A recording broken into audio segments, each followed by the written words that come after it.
eh, pwede na eh. May ganito pala sa Subic. Guys, napakalinaw ng tubig. Sarap. Ngayong araw guys ay magra-ride kami at pupunta kami sa Subic para puntahan ng isang solid na ilog. 3 AM kami umalis ng Bulacan. Dalawa lang kami ni Rodel ngayon. From Bulacan, diretso lang naman yan hanggang San Fernando. Pagdating sa crossing, kaliwa lang papunta ng Dinalupihan. Grabe, ramdam na namin ni Rodel yung lamig. Pagdating namin sa Dinalupihan, huminto muna kami. Nakaramdam na kami ng gutom kaya kumain muna kami dito sa may karinderya. Pagkakain, sibat na agad hanggang sa marating na namin yung arko ng Olongapo. Pagdating namin ng Subic, sumikat na yung araw. Ang ganda ng mga tanawin dito sa Barangay Kawag. Matatanggal talaga ang stress mo kapag ganito ang makikita mo. Worth it talaga mag-ride sa mga ganitong agandang lugar. Nung malapit na kami sa ilog, hindi namin alam, naliligaw na pala kami. Napaisip na lang kami na baka mali na yung dinadaanan namin dahil biglang merong river cross na madadaanan. Sinukat ni Rodel halos hanggang tuhod niya kaya naisip namin na bumalik na lang muna sa main road. Tapos nagtanong na kami sa mga lokal dito. Wala pala sa Barangay Kawag, dediretso lang pala hanggang sa dulo. Wag daw kami liliko. Umiretso lang kami hanggang sa marating na namin tong parking area nila. Maluwag ang parking space nila at walang bayad. Donation lang, kayo nang bahala magbigay. Para makapunta sa ilog, kailangan mag-login at magbayad ng 10 pesos per head. 20 to 25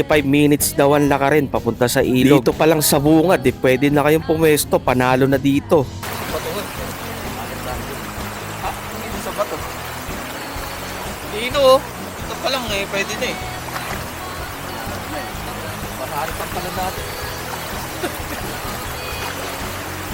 Kung balak nyo rin pumunta, mas maganda magpalit na kayo ng short tsaka ng tsinelas. Mas maganda kung grupo kayo para hindi nyo ramdam yung pagod. Medyo mainit nga pala dito sa lugar kaya magdala kayo ng payo. Bukod doon, dalhin nyo na lahat ng madadala nyo. Pagkain, inumin, at kung ano pang mapapani sa inyo, dalhin nyo na rin. Pag narating nyo na tong pangalawang ilog, malapit na kayo sa katotohanan. Medyo nakakatakot dito sa lugar dahil dalawa lang kami ni Rodel dito sa ilog.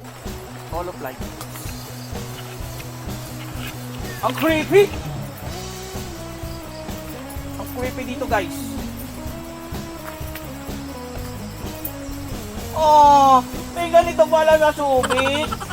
Hindi namin alam kung may bukod pa na babayaran dito kasi merong mga kubo cottage dito kaya lang walang ibang tao kundi kami lang. Meron ding maliit na tindahan kaya lang sarado kaya mas maganda kumpleto na yung mga dala nyo. Yung mga dala mo signal. Live tayo.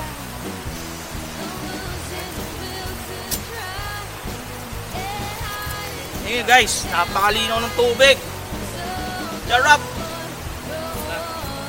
Okay din kung may kasama kayong mga bata dito kaya lang medyo malayo yung lakarin. Pero sulit naman yung magiging pagod nyo kapag ganito yung makikita mo. Sobrang nakaka-relax dito sa ilog lalo na kapag maririnig mo yung agos. Syempre hindi kami papayag na hindi maligo dito sa napakagandang ilog na to. Inayos muna namin yung mga gamit namin. Sige nga. Dito nga.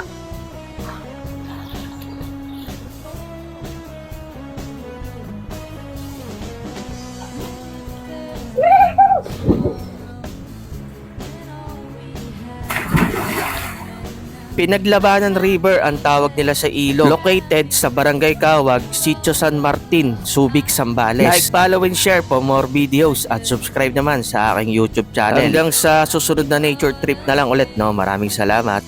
Bye-bye!